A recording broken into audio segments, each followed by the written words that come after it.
There is no reason to be sad when you have a problem with your engine, because it's the right time to upgrade. We'll start removing everything piece by piece.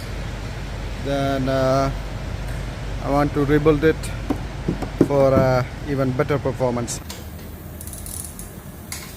We're stripping the engine. We are removing the accessories, all the intake, exhaust, everything, wiring harness. I'm using methanol injection. Sometimes I use water. You can see all the runners are perfectly clean. There is no oil inside any of the runners. It's perfectly clean. Finally, the engine is out, and I bought this car 1 year ago. This is the first time I'm going to open it, and most of the people who know about me, they know that I'm running with a water injection, and I always use the best oil possible, liqui moly. Now we'll open the cover and see how it goes. Shit, that looks clean. Oh, for the past 1 year I was abusing it, but now it's the time to see how good it is from inside, because outside it looked like shit. But let's see how clean it is from inside. As you already saw the valve cover and intake manifold, it's very clean, as if it's new or it's freshly cleaned. See? The timing chain is not broken. Everyone was asking me how the timing chain can broken on a Tb48, but as you can see, the timing chain is intact. So you might ask me what happened. Actually, the crank pulley bolt came loose and the lock pin came off. So it was disconnected from the timing chain sprocket, and that's how the damage happened. I removed the head, all the caps, camshaft. Now if you look at the piston, you can see it's been hit. All the intake, exhaust, cam is bent. Now I need to reset it. So these marks are the valves. It's sad, but what to do? I just started to clean the stuff. Everything is getting cleaned. I'm doing the port match for the gasket. I finished 4, 2 more here, and I need to do on the intake as well. I just did the marking.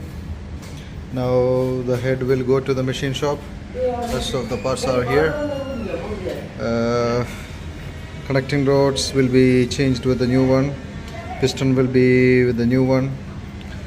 And camshaft, I'm thinking of changing it. I'm not sure yet. Finally, I managed to purchase some of the parts required for the head job. Now you have a stage 3 camshaft. This is exhaust, intake. Both camshaft is already here. The valve spring, high tension, so I can push the RPM. That's the connecting rod bearing. This is coated one for the race application. And that's our valves. I have the valve bent, so I thought of going for a higher valves. That's intake valve, and that's exhaust. See, there's a size difference. The smaller exhaust is smaller, intake is bigger. Port matching the intake manifold, it's not easy job, because when I started to do it myself, I realized that it's not that easy. So now this side is done. This side is done. Only thing left is the side. So once it is done, the porting will be complete. Then we'll move on to the next one. By the way, I received the pistons. This is 11.5 compression.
installing the engine. Let's see how it goes. Once we start, then only we can confirm the rest of the things, oil pressure, everything.